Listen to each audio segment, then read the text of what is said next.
ஃப்ரிட்ஜில் செத்து போகிற நிலமையில அந்த 2 புடலங்காவை வச்சு தான் நம்ம இன்றைக்கி பொரியல் பண்ண போகிறோம். புடலங்காய் பார்க்க தான் இப்படி இருக்குது, ஆனால் உள்ள ஃப்ளெஷ்லாம் நல்லா தான் இருக்குது. தோலை மட்டும் சீவிட்டு அது உள்ளே இருக்க பல்ப்பை எடுத்துட்டு நம்ம வந்து பொடி பொடியாக கட் பண்ணிக்கலாம்.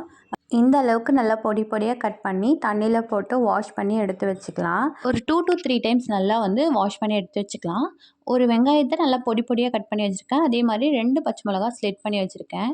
ஒரு பேனில் நம்ம எண்ணெய் சேர்த்துட்டு கடுகு, உளுத்தம்பருப்பு, கடலைப்பருப்பு இது 3த்தையும் போட்டு நல்லா ஃப்ரை பண்ண விட்டுடலாம். நல்லா பருப்பு வந்து மொறுன்னு ஃப்ரை ஆகணும். பருப்போட க்ரன்ச்சினஸ் ரொம்பவே நல்லாயிருக்கும் இந்த பொரியலுக்கு. இப்போது நம்ம கட் பண்ணி வச்சுருக்க வெங்காயத்தையும் பச்சை மிளகாயும் போட்டு நல்லா வதக்கிக்கலாம். பச்சை மிளகா மட்டும்தான் இந்த பொரியலுக்கு காரம். இது கூட நம்ம கட் பண்ணி வச்சுருக்க புடலங்காவை ஆட் பண்ணி ஒரு நல்லா வதக்கிட்டு இந்த புடலங்காய்க்கு தேவையான உப்பு போட்டு லிட்டு போட்டு க்ளோஸ் பண்ணி கொஞ்ச நேரம் வேக வச்சுட்டு அதுக்கப்புறமா தண்ணி வந்து தெளித்து வேக வைங்க, ஊற்றாதீங்க. தெளித்து ஒரு 2 மினிட்ஸ் வேக வச்சிட்டிங்கன்னா நம்மளோட புடலங்காய் வந்து நல்லா வெந்திருக்கும். இப்போது தேங்காய் துருவல் வந்து நான் போட்டுக்கிறேன். நல்லா ஹை ஃப்ளேமில் 2 மினிட்ஸ் வதக்கி எடுத்தோம்னா நம்ம புடலங்காய் பொரியல் ரெடி.